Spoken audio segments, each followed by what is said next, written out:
Hello, BookTube, and this is my wrap up for week one of New Worlds November. It is coming late. It is halfway through week two of New Worlds November, but I've just sort of finished week one. I became ill a little earlier in the week, so there was delay. So this is a wrap up of everything that I've read, sort of general thoughts. And I plan on making a number of themed videos or specific videos on stories or novels that I read over the next week. So this will be sort of a general overview. And for the most part, I enjoyed everything in one form or another of everything that I read. There are issues that I had with them, and then we'll get into some of the issues now, and then I'll elaborate on those issues and the good parts. Elaborate on in the specific videos. Now, the first book that I read was a reread of Arthur C. Clarke's Childhood's End that was written in 1954, I think it was originally. And this one, 1954. This copy is well, in the introduction, Arthur C. Clarke says he added, the only change that he did was adding the first chapter or prologue to it. I can't get, I guess I gotta hold it up that way to get shadow in my face. But yeah, so I really like the idea. It's just that there's things with Arthur C. Clarke that bother me. His characterization at times and his sort of plot, and it's sometimes things aren't believable, but the ideas in it are so fantastic that I forgive those, but I can't overlook them as the way they are. So that's where I will be doing something more specifically about this, but also in relation to first contact type stories that I read this week, and only talking about the ones I read. So that was the first one. I Buddy read that with Becky from the Bookish Bryants and Nathan from uh, sorry, Nathan, my brain. I'm linking everybody below that are the hosts for New Worlds November, but also it's in conjunction as well with Hal for the Holidays that was started by Brandy at the Book Eclectic, and it's reading Hal Clement over the next 3 months. And I read, it's a reread again of Needle. It's a short novel written, it was serialized 4950, and it's a first contact as well. It's about an alien who is hunting, and he's called the Hunter. He's a policeman, and he's hunting or chasing a murderer of his own species, and they are sort of viruses, and they live in a symbiotic relationship with a host. When the Hunter lands here, his spaceship is destroyed. His host, as far as I can tell, his host is dead. I think his host was with him. So he has to survive on Earth, and there's been no contact before. So he enters a 15-year-old male male boy. Well, rather than a male girl, I suppose. But yeah, he enters a 15-year-old boy, and it takes him a while to establish contact, and he needs to make contact in order to fulfill his remit of finding the enemy. Not enemy, the murderer. And there's a bit of humorous little bits at the beginning that he of him trying to contact with the boy. It's very much a juvenile style story,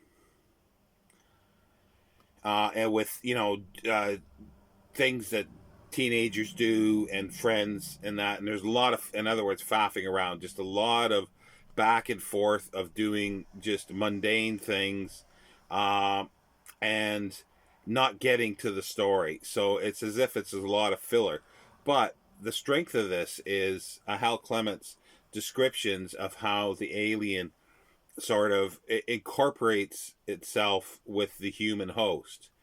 And those descriptions are really, really good. His style of writing at this point is still a bit. It's adequate. He's a fine writer, but it's a little dry, I suppose. It doesn't flow as well as his later stuff, and I'll get to that for the other thing. But I did enjoy this, and I will be doing. I'll do more detail on these two books because I read the sequel, Through the Eye of the Needle, on for a Hal Clement video. But I will also be talking about this as First Contact when I do a video about Childhood's End. Now, Through the Eye of the Needle was written 28 years later, basically, in 1978.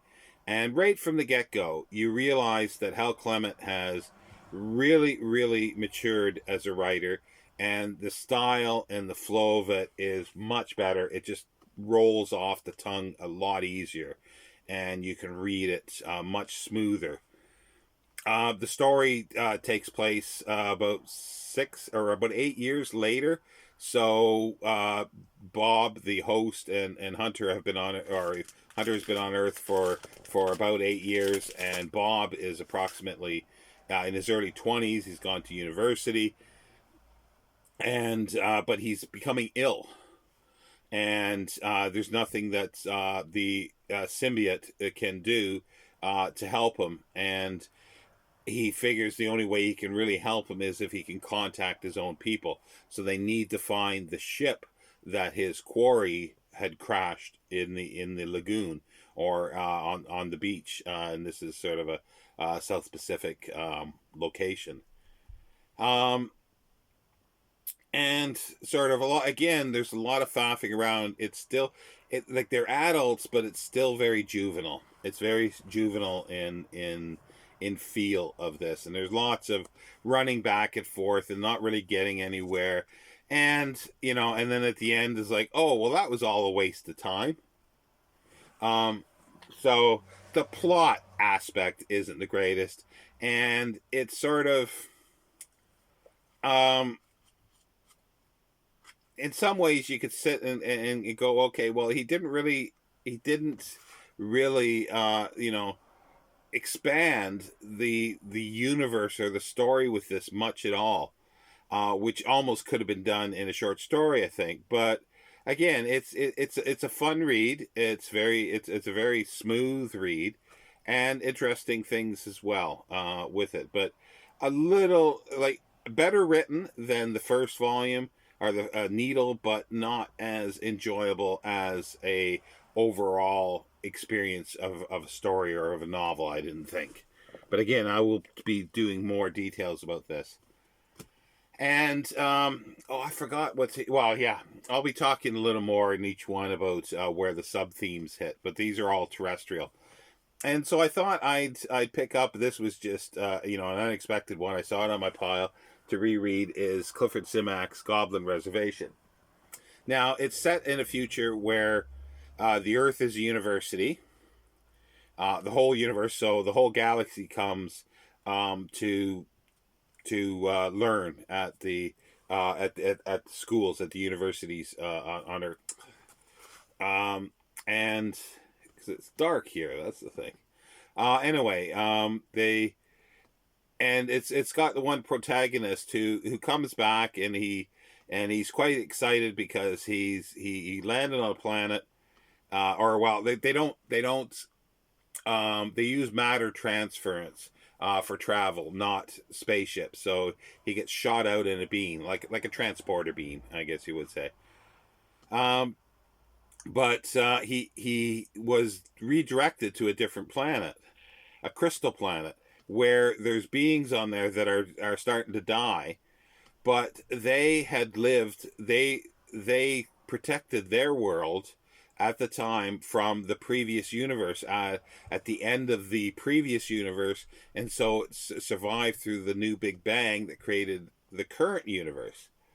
And they have a library, hence this is all about a library, that has the whole knowledge of the previous universe, as well as the current universe, and they want to sell it, and they want him to be the broker for selling this library. And the price of it turns out to be a monolith, a black monolith. And there's time travel in here too, because you've got a Neanderthal who's been brought forward at the point of, I think he was just about to die, and he's doing his PhD, and he's very articulate. Still uncouth, but still a very articulate, a scholar. Let's put it that way, an academic and scholar. There's also a ghost. There's goblins, fairies, um, little people, basically, as they're called. They've sort of come out of hiding, and in the course of the story, you find out who they really are.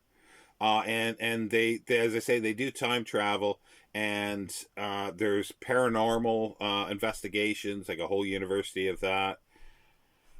But also too, they're bringing up Shakespeare because they have proven through time travel that it was the Earl of Oxford that wrote the plays.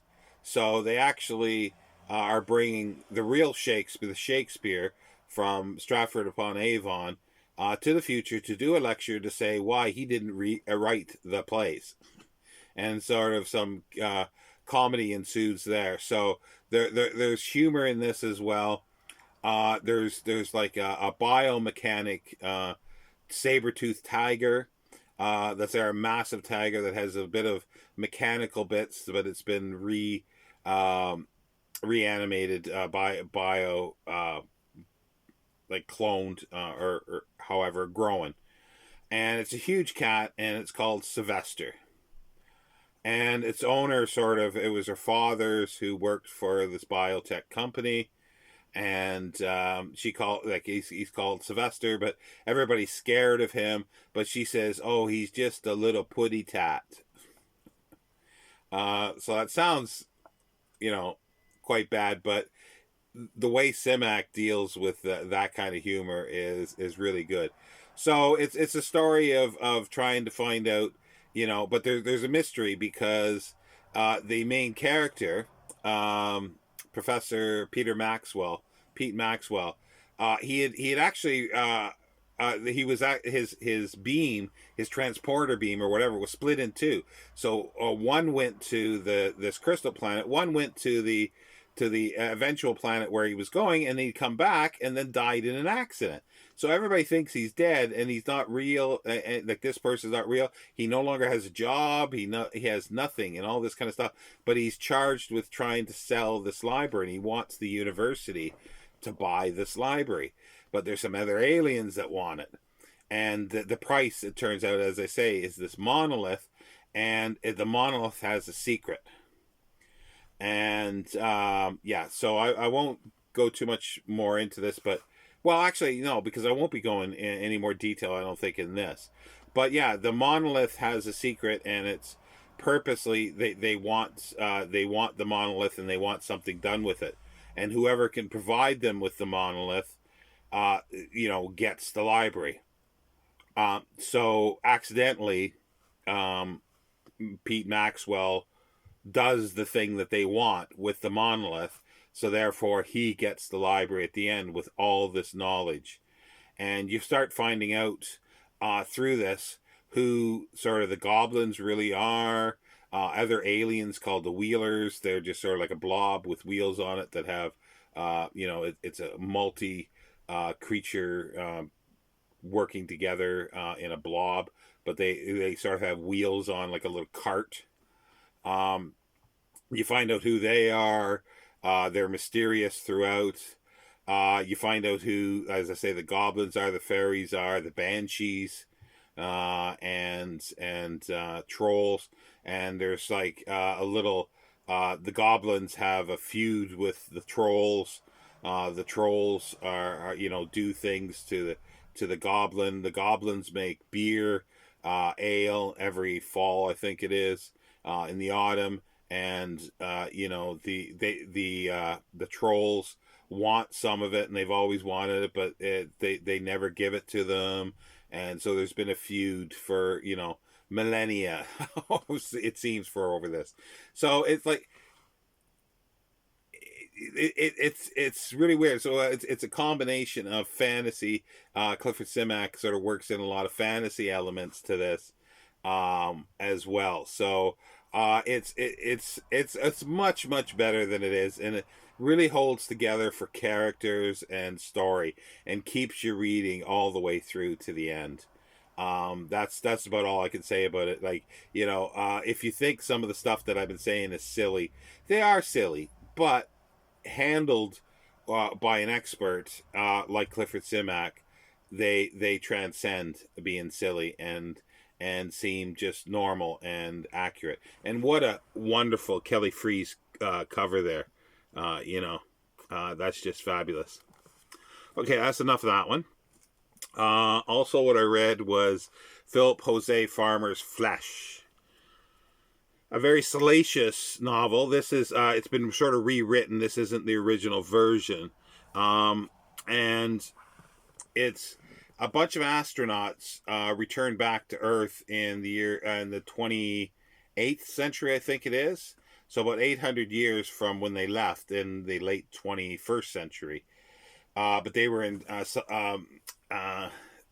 um, suspended animation, but they come back to an Earth that is sort of like it's well post apocalyptic. Like there was an apocalyptic event or several things that sort of destroyed the population and went to almost like feudal times, and it's taken centuries for them to sort of start working and getting out of this, and the land has been just completely depleted because of environmental issues. And there's cults, like they land in a place which is DC, Washington DC, and in that area, it's like a fertility sex cult that is in charge, and it works out that there's little enclaves of this all over the world basically, but they've gone down into primitive um, religion basically, and this one is, as I say, it's a fertility uh, sex cult, and there's a lot of sex in it. There's violence. Um, it's um, it's everything. Like the it's it, it's he uses a lot of primitive uh, sort of fertility cult anthropology in this, or a little bit. And it sort of reminded me a little bit of The Golden Bough by J.G. Fraser. So he either, had read that or some of it, or a summary of it to put stuff in here. So these hapless, uh, humans that are, from the past that come to the future, they can't fit into this society. So it turns out that they want to go back, because when they were out exploring, they had found planets that were habitable for humans, as well as other planets with other life on it, and intelligent life as well. So they want to go back, but there's just there's eight of them or something like that that's been left, because one of them does get killed while they're on Earth. So what they wind up doing is basically kidnapping a whole bunch of women and children so they can start the human race over. They figure on another planet. Um, and as I say, this is not for the lighthearted reader. Um, it's by today's standards, it's not. By the time everybody, they almost classed it as pornographic, but it's not. It's very tame for that kind of thing. But again, you're dealing with a sex cult, so all I do is say, just think about this. There are adult issues in this, and also too things that like cliches and prejudices that people held and hold, and some of these people in here hold these. So as I say, just it's something that if you're offended by adult theme stuff, then may not be the one for you. But otherwise, it's really good, because there is an underlying story in here too. Because I think in the revamping of it, he leaves some stuff, and he ends the book with, as if this was sort of even though we're talking about a fertility cult and a religion that's happening, but they may have known what was going on, or they helping guide what was going on, and for humans to go somewhere else. And it's a very intriguing thing to be left thinking at the end of the book. So that's it's not just salacious material on it is on the surface, but you peel away a little bit, you see a little more depth to it. Not a huge amount of depth, but there's some depth to it. Anyway, I've been prattling on there now. I'm 20 minutes, so I should be able to get done in the next few minutes. I read some short stories. One of them was just a quick, a mood sort of read, because I couldn't remember the book, the story of that was based on Day the Earth Stood Still, which was Harry Bates, 1934, I think it was, short story, Farewell to the Master. And I read that again in this here. The original title is Adventures in Time and Space, edited by Raymond J. Healy and J. Francis McComas. It was originally published in 1946. This is the 1957 Modern Library Giant edition. It's just a big compendium or anthology of basically, it is golden age, pure golden age science fiction in here. And and this is sort of my parallel worlds week, because I will be doing a very abbreviated book to film or short story to film on this, because there are differences, very big differences between the story, Farewell to the Master, and the film, the 1951 Robert Wise directed film with Michael Rennie and Patricia Neal, Day the Earth Stood Still. But it is a fabulous film for different reasons as well. But I read it because I wanted to see, because I thought there was, but I was clouded so much by the film. I wanted for Childhood Zen, and I want to compare it. And I will talk more about that in Childhood Zen, because it's first contact type material. So that's going to be a separate video that I'm going to do, because there's a lot of first contact stories that I read for the first week. So that's my, I think it was, what we call it, visit a parallel world or parallel universe, where you read the story and then look at the an adaptation in a different form. So this is the short story and then the adaptation into the film, Day the Earth Stood Still. Now, for my archaeology one for this week, I read sort of archaeology, is Grotto of the Dancing Deer. It's a short story in 1980 that won Clifford Simak a Hugo and Nebula Award. It's basically about immortality, and this archaeologist that is investigating rock paintings in France. I believe it's France, yeah. And he has a helper. He's had a helper for a long time. This same helper, who turns out to be the artist of those paintings.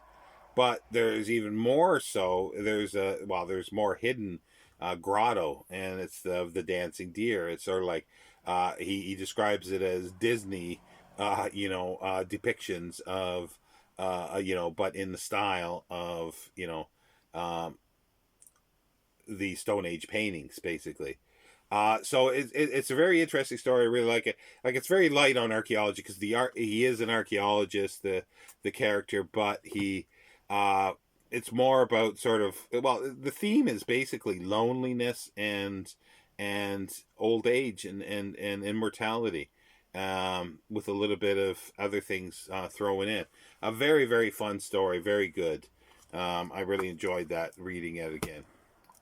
Now, I read 3 Hal Clement stories, one from here, which is The Best of Hal Clement, edited by Lester Del Rey, and it was his second published story, which was called Impediment.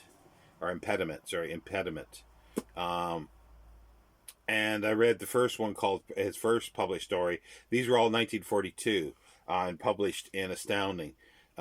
Proof was the first one, and it's really good. It's a bit uh, awkward at the beginning of the style. Like I saying, like he this is his first work, so the style of writing is a bit awkward at the beginning, but it gets better throughout the story, and he gets better as he continues writing. Because you notice from these three stories to Needle, he's gotten better, and then for Through the Eye of the Needle, he's gotten so much better in his style of writing. But Proof has to do with beings that live in and on the sun, and they have their own view of the universe and how matter and energy works. But it changes when or at least potentially changes, because somebody's telling this tale of what happened. It's like, and it's these aliens that live on the moon that are telling this, or the one guy telling this tale, or guy, I suppose, yeah. But he's telling this is a story that the listener thinks it's just a tall tale, because you know um matter can, solid, and it's not, it's a different view of matter and how solid things are, and no, they can't believe it because it's so different. But it's got to do with a ship crashing on, an energy ship that is, like, at the temperatures of the sun, where there's nothing solid, with this, because it can't be solid, all of a sudden hitting something that's solid. So they don't know what solid is, because it doesn't exist for them in their universe of the sun. And it's an interesting dichotomy, because it's not quite terrestrial, because I remembered this story and I knew it because they crash land on Earth. So the last half of it is earthbound, but it's not quite, terrestrial. So that was it's a bit out of the theme a little bit for week one, but it was really good, and it was just the interaction between the aliens. Like, you can tell he's really working out. Hal Clement's trying to not have the aliens sound just human, and just say that they're energy beings, but their thoughts and their talk is just human. And that's easy to do, and but it's harder to try to create a different thought process and verbal things that make it sound alien. And that, a lot of times, I think, is daunting to readers. It's daunting because it's not familiar at times, and I think a lot of people I know some that have talked to me in the past about stuff, that writers that have tried to do this, they think it's bad writing because it doesn't fit in with the human psyche or human thought. But no, it's not necessarily bad writing. They're trying to do something that is different, and some can be a little more successful at doing that than others. But it's not necessarily bad writing, I don't think. But anyway, the second story I read is his second published one, called Impediment, and that is First Contact as well, and it is a aliens that are sort of look like Mothmen. They're called Mothmen. Land in Alaska or somewhere northernish, and they try to, learn the language of a human that's there. And it's the whole process of language, of learning, um, of how each one interprets words, and learning in the thought patterns again. And it's getting into the thought patterns of the aliens, of what they're like, and how they're struggling learning the thought patterns of this human.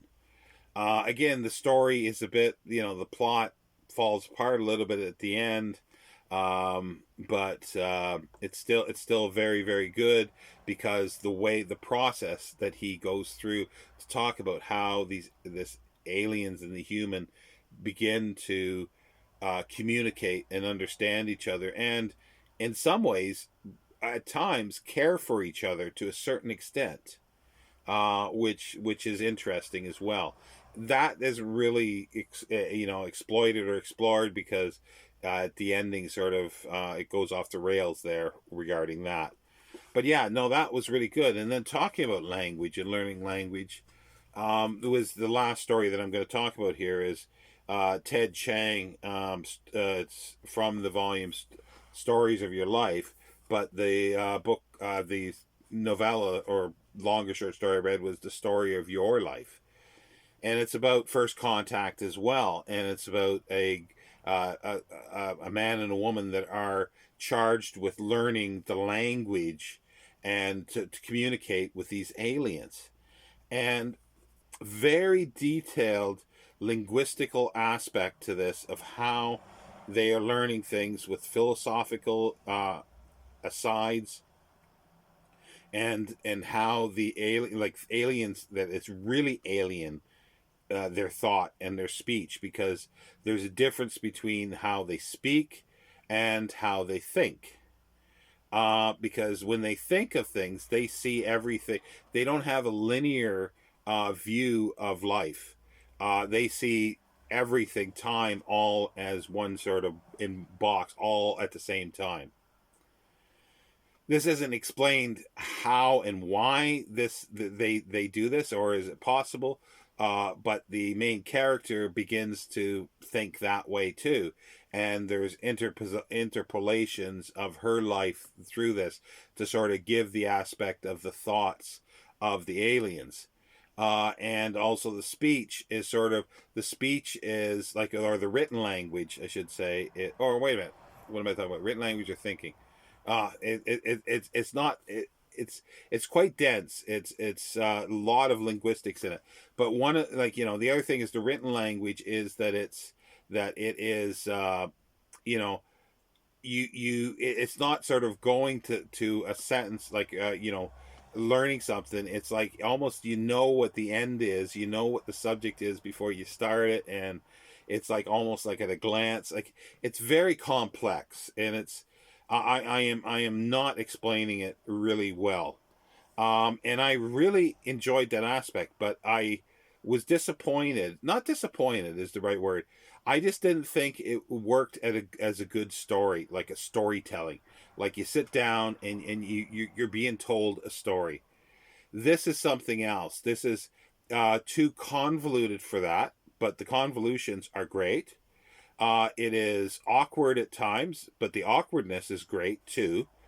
Um, but in a different way. And it's like a lot of info dumping. So it's almost as if it's almost textbooky in places, and it's reference to other things that are in other philosophies at times, and the ways of thought that not the average reader is going to know, that has to either go to if they want a little more depth and understanding with it, has to go and research these other things. And but I think it fails. I think he failed in this story to tell a good story. But he excelled with, the thought process of what happens when you try to communicate with something that is foreign, which is alien. And again, going back to how writers have always, generally, it's so easy to have people, aliens, think on the same lines that humans do, or have the biology that's similar so that's understood. But anytime writers that sort of realize that chances are it's not going to be that way, and they explore how the communication is going, especially in the communication, how would you communicate with something that thinks so differently, has different ideas, different, like the basis, the foundation of everything is so different. How would you do that? And that's what I found fascinating in this story, and that's why I like it for that, but I don't like it as a story that you curl up with and say, "Oh, I really enjoyed that as storytelling." This because a lot of times storytelling doesn't, to me, it doesn't have to tax your brain. It's just a fun little story. This one does make you think, very much so, but it also, as I say, which is great, and I really love that aspect, but it just didn't have the storytelling element with it, that I like. So it failed on one aspect, but it exceeded on another, and it just goes to the thing. The what I've sort of said before is that that I can enjoy a science fiction story, even if it has bad writing, or it does this or does that. You know, I have all these bad things with it because there's like a good idea or something that's redeemable about it that I really enjoy, that I can get something out of it. But if another general fiction, if that kind of stuff is there, if it's badly written or something like that, I don't have the patience for it for some reason. But for science fiction, I do have the patience because it sort of makes my brain work. And right now, it's really great to have something to try to, and it's frustrating with the long COVID, but it's still great to sort of try to puzzle this out, to unpuzzle the puzzle, if that makes any sense. Anyway, I've gone on now for 35 minutes, and that's my wrap up. And I will be doing, I hope, some individual videos exploring a lot of this in more detail for each, some themes and for each of the stories. Thank you, BookTube.